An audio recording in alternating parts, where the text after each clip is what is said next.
In the quiet, tree-lined streets of Great Barrington, Massachusetts, a small town nestled in the Berkshire Hills, a child was born on a winter's day in 1868. The clapboard houses wore coats of fresh snow, and smoke rose gently from chimneys into the crisp February air.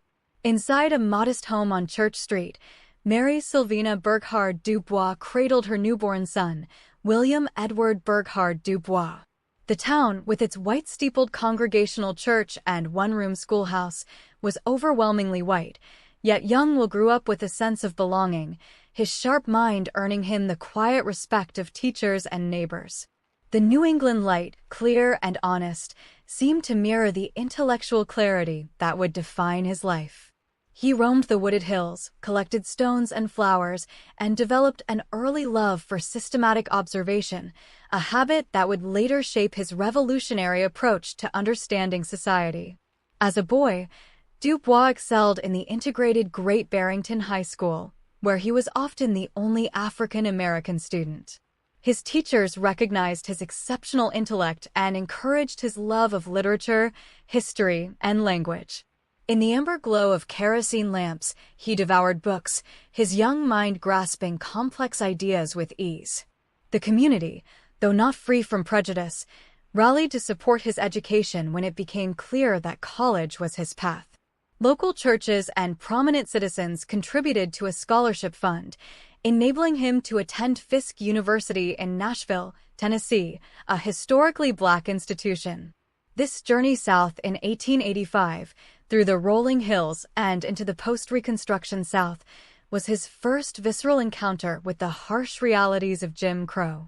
The train ride itself, with its abrupt shift to segregated cars, was a lesson in the color line that would become a central theme of his work. At Fisk, Du Bois found himself among the sons and daughters of the South's Black elite and the striving poor, all seeking uplift through education. The campus, with its stately brick buildings and leafy walks, was a haven of intellectual ferment. He edited the student newspaper, sang in the choir, and spent summers teaching in rural Tennessee schools. Those summers, under the heavy southern sun, brought him face to face with the poverty and resilience of Black sharecroppers. In one-room wooden schoolhouses, he taught children and adults alike, listening to their stories and recording their folk songs. This immersion in the everyday lives of Black Southerners deepened his commitment to racial justice and grounded his later scholarship in lived experience. The red clay roads and cotton fields, the spirituals sung at dusk, and the dignified endurance of his students left an indelible mark on his soul. Graduating from Fisk in 1888, Du Bois set his sights on Harvard University, entering as a junior because of his strong preparation. Harvard in the late 19th century was a bastion of Brahmin privilege, its brick and ivy halls echoing with the footsteps of America's elite. Du Bois, often the only Black student in his classes, navigated this world with quiet determination. He studied under the great philosophers William James and George Santayana, absorbing pragmatism and the tools of rigorous inquiry. In the lecture halls of Sever and the stacks of Widener Library, he honed his analytical skills. He earned a second bachelor's degree cum laude in 1890, then a master's degree in history in 1891. His thesis on the suppression of the African slave trade was a meticulous work of archival research, revealing his early mastery of empirical methods. The cool, dim light of the library reading rooms became his natural habitat, where he sifted through documents and constructed arguments with the precision of a scientist.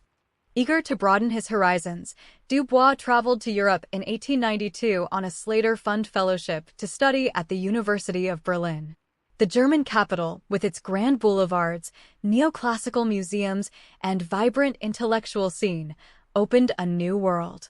He attended lectures by leading economists and sociologists, including Gustav von Schmaler, who emphasized the importance of historical and statistical analysis in understanding social problems. In seminar rooms filled with tobacco smoke and heated debate, Du Bois absorbed the German tradition of systematic social research. He traveled across the continent, walking the cobblestone streets of ancient cities, visiting galleries and opera houses, and experiencing a society where, for the first time, He felt judged more by his intellect than his race. The experience crystallized his belief in the power of empirical science to combat prejudice and informed his emerging vision of the scholar as activist. Returning to the United States, Du Bois completed his Ph.D. at Harvard in 1895, the first African American to earn a doctorate from the institution. His dissertation, The Suppression of the African Slave Trade to the United States of America, 1638-1870, was published as the inaugural volume of the Harvard Historical Studies series. The work was a landmark of data-driven history, tracing the legal and economic forces behind the slave trade's demise. That same year, he accepted a teaching position at Wilberforce University in Ohio, a black college, where he taught classics and modern languages.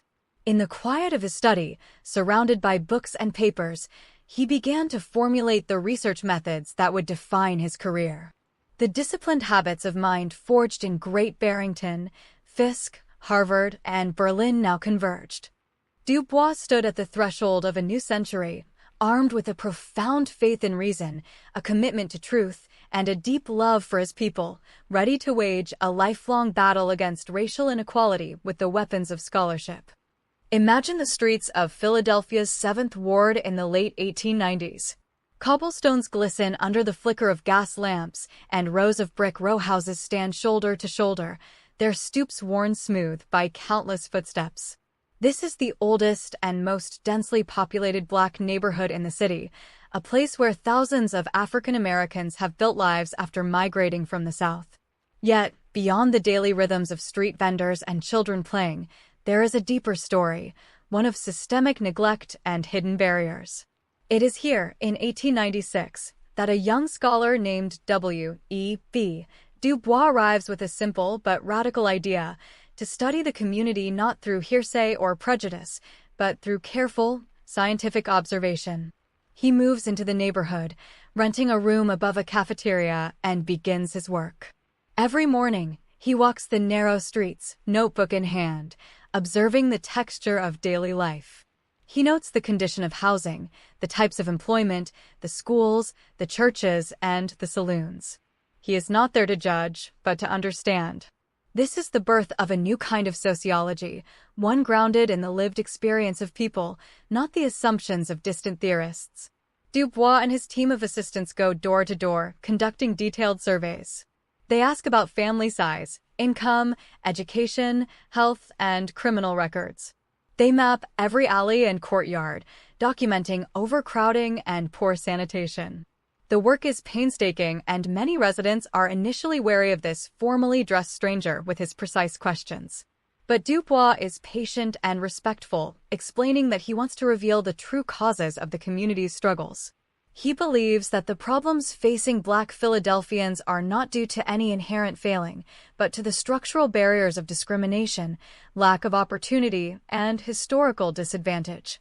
He compiles data on thousands of households, creating charts and graphs that show, for the first time, the statistical reality of racial inequality. This is not just a survey.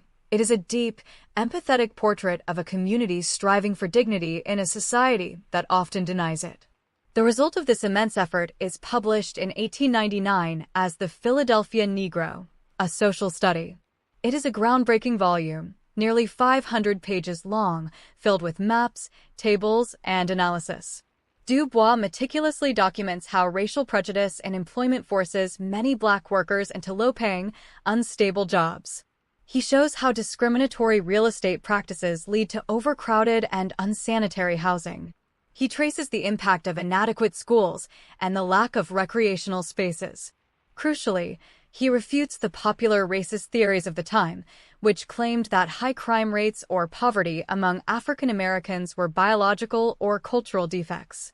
Instead, he demonstrates with hard data that these are the predictable outcomes of a society that denies a group of people equal access to jobs, education, and justice. The book is a quiet but devastating rebuttal to the era's scientific racism, and it establishes a new standard for social science: rigorous, empirical, and morally engaged. In The Philadelphia Negro, Du Bois pioneers what we now call empirical sociology. He combines quantitative data with rich ethnographic description, walking the reader through the streets and homes of the 7th Ward.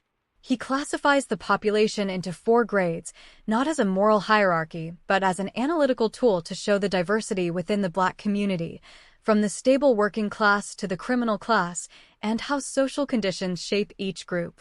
He emphasizes that the so-called better class of Black residents is constantly held back by color prejudice, unable to move to better neighborhoods or secure better jobs regardless of their merit.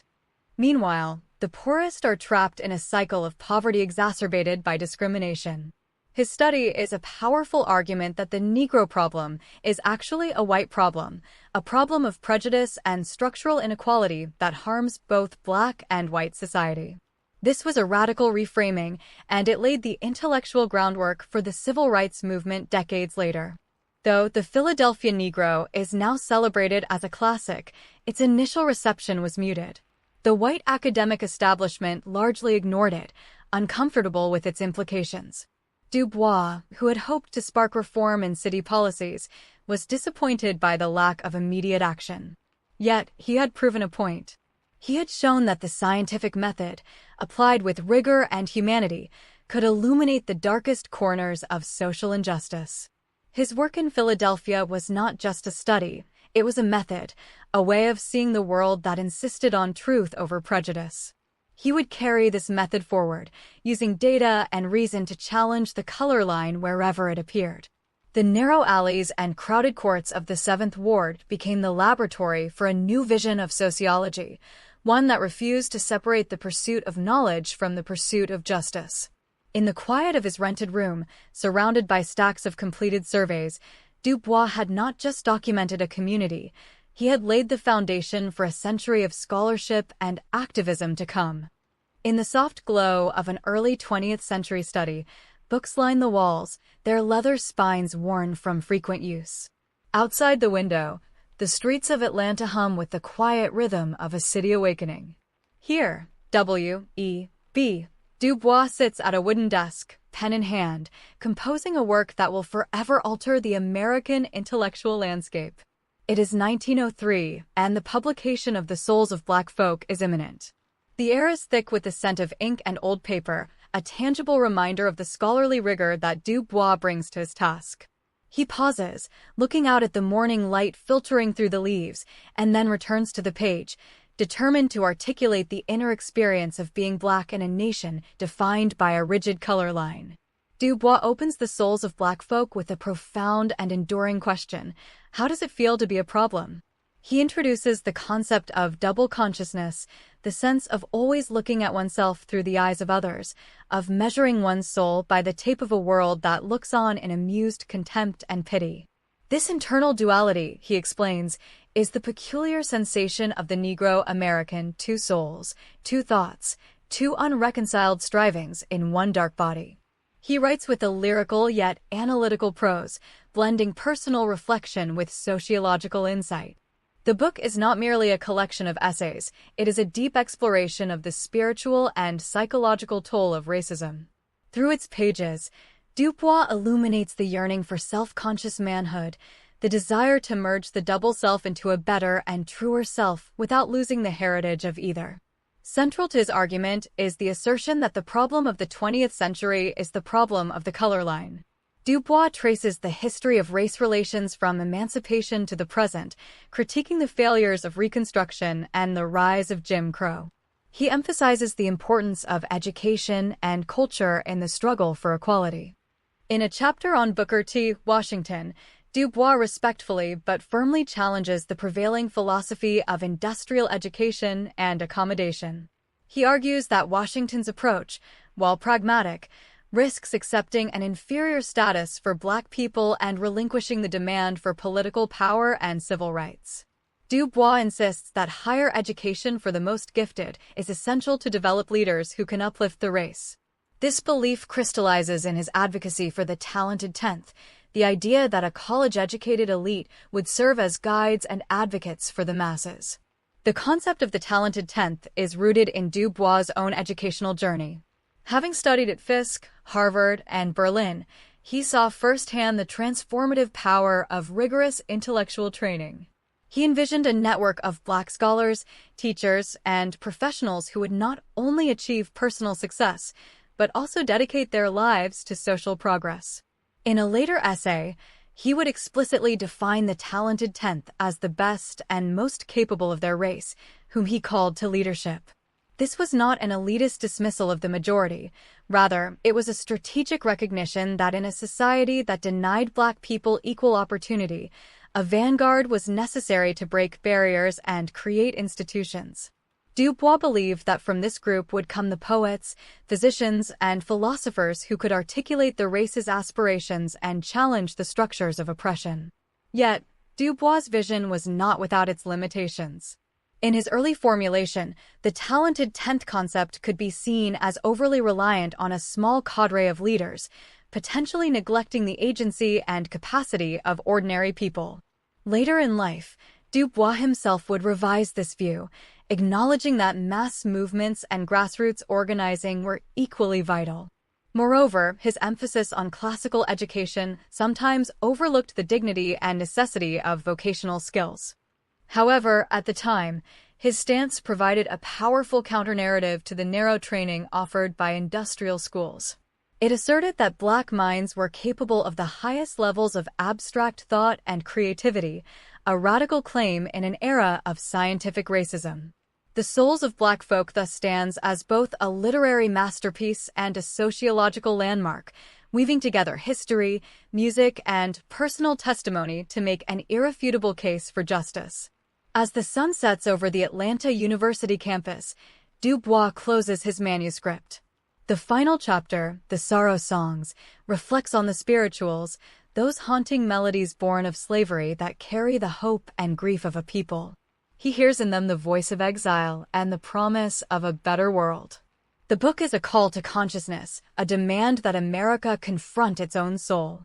Its influence will ripple through the decades, inspiring generations of activists and thinkers. Du Bois has laid the foundation for a new kind of leadership, one grounded in scholarship and unyielding in its pursuit of equality. The Souls of Black Folk remains a testament to the power of ideas to illuminate the darkest corners of society and to the enduring quest for a unified self in a divided land. The streets of New York City in 1909 are a bustling tapestry of streetcars, newsboys, and the constant murmur of commerce. Inside a modest office building, a group of concerned citizens gathers, their faces illuminated by gaslight. They are Black and white, men and women, united by a shared outrage over the recent race riot in Springfield, Illinois. Among them is W.E.B. Du Bois, now 41 years old, his reputation as a scholar and writer already established. The air is charged with urgency as they discuss the need for a new organization to combat racial violence and discrimination. From this meeting, the National Association for the Advancement of Colored People, the NAACP, will be born. Du Bois, with his sharp intellect and passion for justice, is appointed director of publicity and research and soon becomes the editor of its monthly magazine, The Crisis. Du Bois launches The Crisis in 1910, and from its very first issue, it is clear that this will be no ordinary publication. With a striking cover and uncompromising content, the magazine quickly becomes the voice of the NAACP and a powerful platform for Black expression. Du Bois writes with a fiery eloquence, exposing the brutal realities of lynching, the injustices of the legal system, and the daily humiliations of segregation. He does not merely report, he campaigns. Each issue is a call to action, demanding federal anti-lynching legislation, equal voting rights, and an end to color discrimination. The magazine's pages are filled with photographs of successful Black individuals, stories of achievement, poetry, and art, countering the pervasive negative stereotypes of the time. Du Bois understands that the struggle is not only political but also psychological, and he uses the crisis to nurture pride and hope within the Black community. Under Du Bois' editorship, the crisis grows from a circulation of a few thousand to over 100,000 by the end of the decade. Its offices become a hub of activity, with Du Bois often working late into the night, his desk piled with manuscripts, letters, and clippings. He personally responds to readers, encourages young writers, and shapes the magazine's editorial direction with meticulous care. The publication covers a wide range of topics, from the heroism of Black soldiers in World War I to the importance of education, from critiques of popular culture to international news about people of color worldwide. Du Bois' own editorials are the heart of the magazine, blending rigorous analysis with moral clarity. He famously declares that the crisis stands for the highest ideals of American democracy and for reasonable but earnest and persistent attempts to gain these rights and realize these ideals. One of the most significant campaigns waged by Du Bois through the crisis is against lynching. He publishes graphic accounts and photographs of these atrocities, forcing the nation to confront the horror. He tracks the statistics year by year, showing that lynching is not a sporadic act of frontier justice, but a systematic tool of racial terror. Alongside this, he relentlessly advocates for women's suffrage, recognizing the intersection of racial and gender oppression. The magazine also promotes the achievements of the talented 10th, showcasing the work of Black doctors, lawyers, artists, and intellectuals. In doing so, Du Bois not only documents the capabilities of Black Americans, but also builds a visual and narrative record of excellence that challenges the foundations of white supremacy. His skill in blending scholarship with activism is evident in every issue. Data and poetry sit side by side, each reinforcing the other. However, Du Bois' approach is not without its critics. Some within the NAACP leadership find his editorials too radical, fearing they might alienate white supporters. There are tensions over the magazine's independence, as Du Bois insists on editorial freedom, often pushing boundaries further than the board might prefer. His sharp critiques of American foreign policy and capitalism sometimes cause discomfort. Yet, Du Bois remains steadfast, believing that the crisis must speak truth without compromise. He sees the magazine as a tool of education and agitation, a way to shape public opinion and mobilize the masses. His vision extends beyond mere protest. He seeks to cultivate a new consciousness, a sense of global solidarity among people of African descent. This international perspective will later fuel his Pan-African work, but its seeds are planted in the pages of the crisis. As the 1920s dawn, the crisis has become an institution.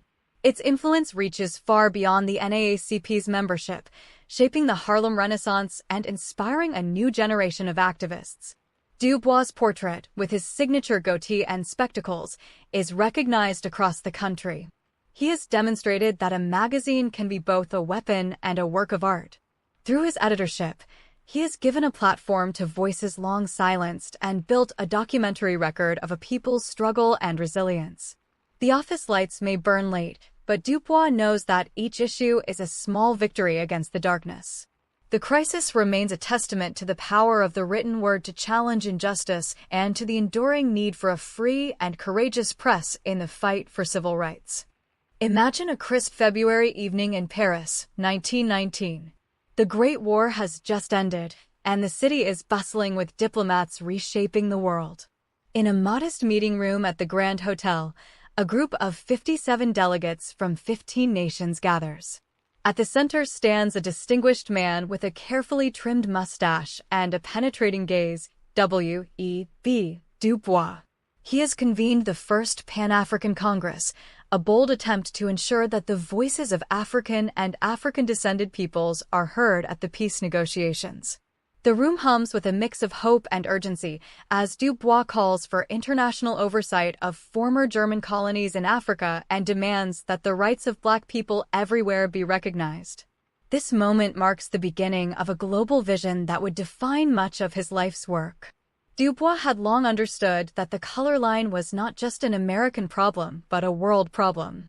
His travels in Europe and his study of colonial systems convinced him that racial oppression was woven into the fabric of imperialism. He believed that the struggle for civil rights in the United States was inseparable from the fight against colonialism in Africa, Asia, and the Caribbean. Through the Pan-African Congresses, held in 1919, 1921, 1923, and 1927, He created a platform for intellectuals and activists from across the diaspora to strategize and speak with one voice. These gatherings were not merely symbolic. They produced concrete resolutions demanding self-government, education, and an end to forced labor. Du Bois' meticulous reports and eloquent speeches gave moral force to the growing demand for decolonization. In the 1920s and 1930s, Du Bois' global activism intensified. He visited Africa for the first time in 1923, traveling to Liberia, Sierra Leone, and Senegal. The experience profoundly moved him. He saw the rich cultures and ancient histories of the continent, but also the brutal realities of colonial rule. His writings from this period reflect a deepening commitment to Pan-African unity. He argued that people of African descent shared a common heritage and a common destiny, and that their liberation required international solidarity. He championed the idea of a Pan-African identity, not as a narrow nationalism, but as a unifying force against oppression. This vision influenced a new generation of leaders, including Kwame Nkrumah and Jomo Kenyatta, who would later lead their nations to independence. Du Bois also connected his international work to the everyday lives of Black Americans. He saw how the exploitation of Africa mirrored the exploitation of Black labor in the United States. In the pages of The Crisis, he drew parallels between the struggles of sharecroppers in the South and the plight of colonial subjects abroad. He argued that the wealth of Western nations was built on the backs of Black and brown people, and that true democracy could not exist while empires thrived. This analysis was radical for its time, challenging both American racism and European colonialism in a single framework. His ability to link local and global struggles made him a unique and sometimes controversial figure, but it also solidified his role as a bridge between continents.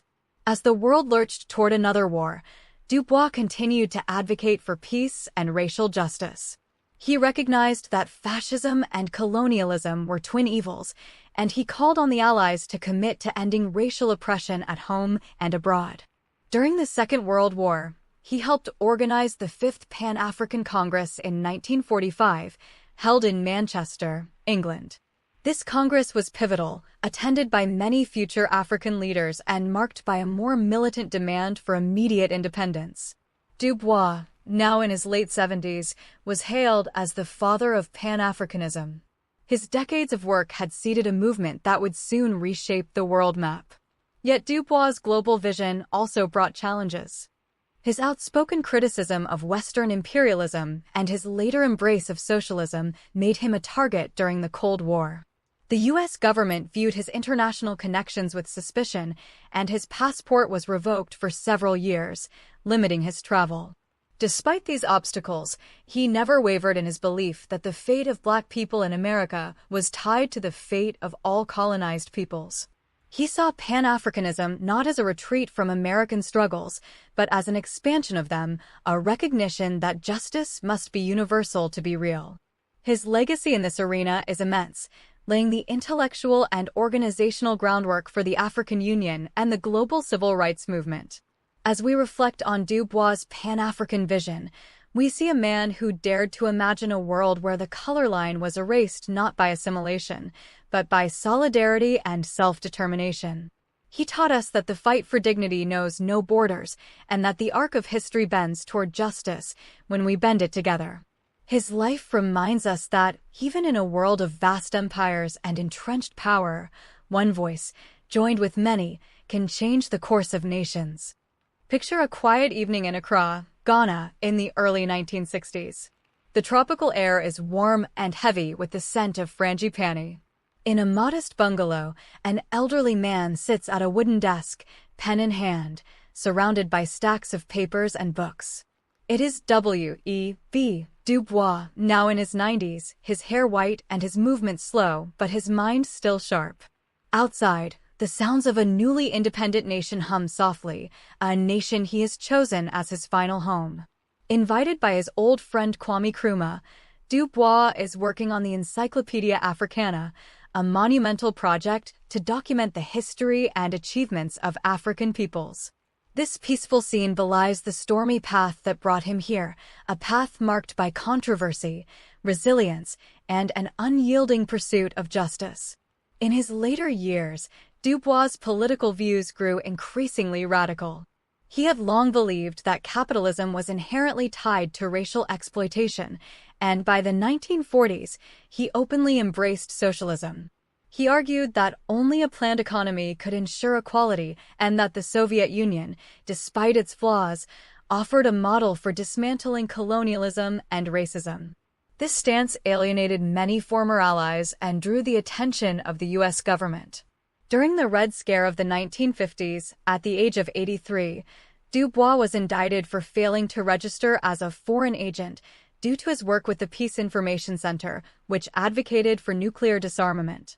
The trial was a national spectacle, but Du Bois remained dignified. In 1951, after a brief deliberation, he was acquitted. Still, the ordeal took a toll, and his passport was revoked for years, isolating him from the international community he had helped build. Despite these hardships, Du Bois continued to write and speak out. He published novels, memoirs, and political analyses, always connecting the dots between race, class, and empire. His 1952 book, In Battle for Peace, detailed his trial and criticized Cold War hysteria. He also became a symbol of resistance for a younger generation of activists who saw him as a living link to the early civil rights struggles. Yet his unwavering support for the Soviet Union and his later praise for Mao's China troubled many, including some within the NAACP he had helped found. These controversies highlight a complex figure, one who could be both visionary and stubborn, whose moral clarity on race sometimes blurred when it came to authoritarian regimes. It is a reminder that even great minds navigate imperfect paths. In 1961, at the invitation of President Nkrumah, Du Bois moved to Ghana. It was a homecoming of the spirit.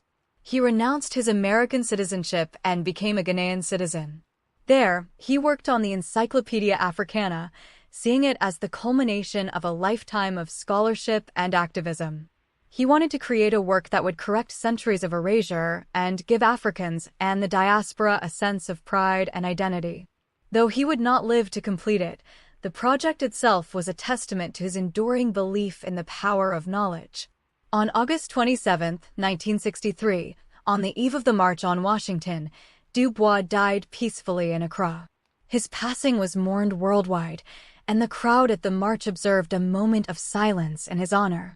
Du Bois' legacy is vast and multifaceted. He pioneered scientific sociology, gave voice to the Black experience with the souls of Black folk, and co-founded the oldest civil rights organization in the United States. His Pan-African vision helped lay the groundwork for decolonization and the African Union.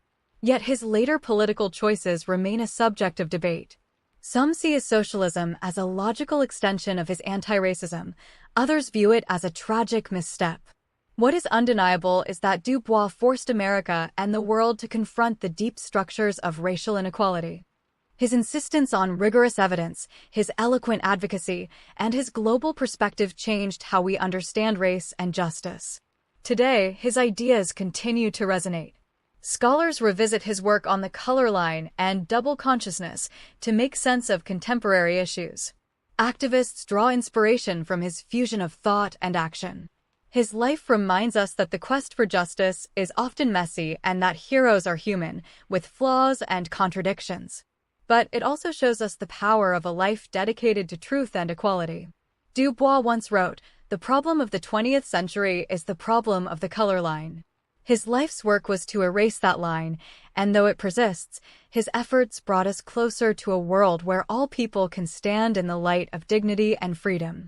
As we close this chapter, imagine the old man in his Accra study, the lamp casting a warm glow on his face. Outside, the stars shine over the Atlantic, connecting Africa to the Americas. In that quiet moment, Du Bois embodies a bridge between worlds, a man who spent nearly a century building it, brick by brick, with words and deeds. His legacy is not just in the institutions he built or the books he wrote, but in the ongoing struggle for a more just and united humanity.